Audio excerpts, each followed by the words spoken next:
From the Detroit Free Press, it's Friday, January 29th. Here are today's top stories. Presented by Bush's Fresh Food Market. Bush's has over 4,000 Michigan products, including the freshest fruit and vegetables, meat, seafood, and baked goods. Stop by one of Bush's 16 locations for the personal service you expect from your neighborhood grocer. For the Detroit Free Press, this is Omar Abdelbaki. The Oakland County Sheriff's Office is doing something revolutionary. The agency is training mental health clinicians as cops. Veterans Affairs psychologist Dr. LaMaurice Gardner is leading the program. Gardner is helping train a handful of mental health professionals to become reserve or part-time deputies. Starting in the spring, they will accompany full-time deputies on calls. They will lead de-escalation efforts, assess mentally ill people on the spot, and take them to the proper facility to receive care. The specialized deputies will conduct wellness checks to make sure known mentally ill people are taking their medication, and they will assist Oakland County Sheriff's deputies with their own trauma and mental health issues.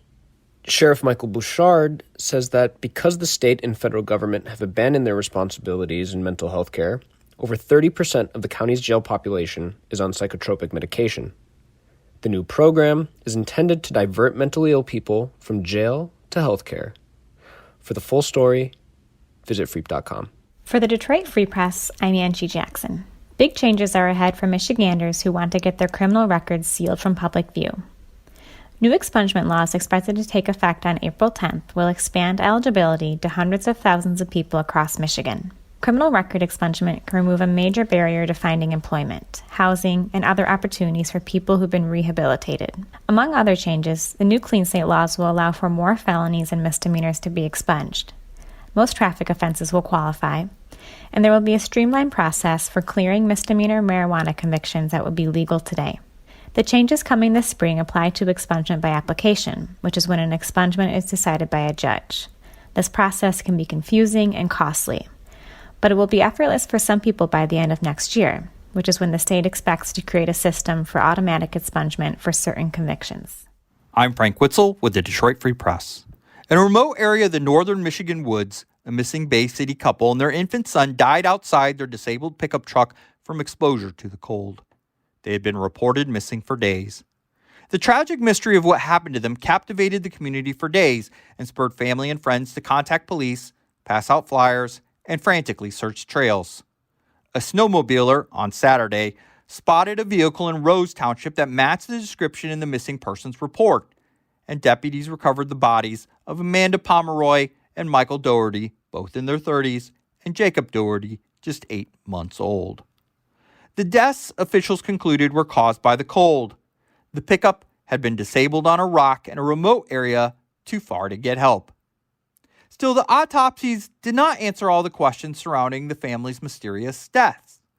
They were all clothed, police said, but inexplicably, they were not wearing shoes. Pomeroy and Doherty loved to camp, their obituary said. To help with funeral expenses, a GoFundMe fundraiser was set up. Doug, Amanda, and baby Jacob were found as angels, the online appeal said. We're doing what we can to help this family as they have to plan a funeral. As of Thursday morning, nearly 300 donors had contributed more than $10,000. I'm Kirkland Crawford with the Free Press Sports Department, turning our focus to the Detroit Tigers. Pitchers and catchers report to Lakeland for spring training in less than 3 weeks. And this week, the team has made several of their players and prospects available for comment. And that includes Matt Manning on Thursday. And while he has yet to play in a major league game, he represents a major piece in the rebuild as the 2016 first-round pick and the number 3 prospect in the organization. COVID-19 and injury slowed his track to the majors last year, but he's raring to go and make the leap to the majors. Yeah, I've done more this offseason than I ever have before. I know I'm ready to go, and every day's been very focused, and I have one goal, and it's to get to the big leagues and pitch well there, and win a World Series for the team. For more stories from the Detroit Free Press, be sure to check out freep.com. That's FREEP.com. If you're a fan and want to support our quality local journalism, subscribe. Go to freep.com/special offer.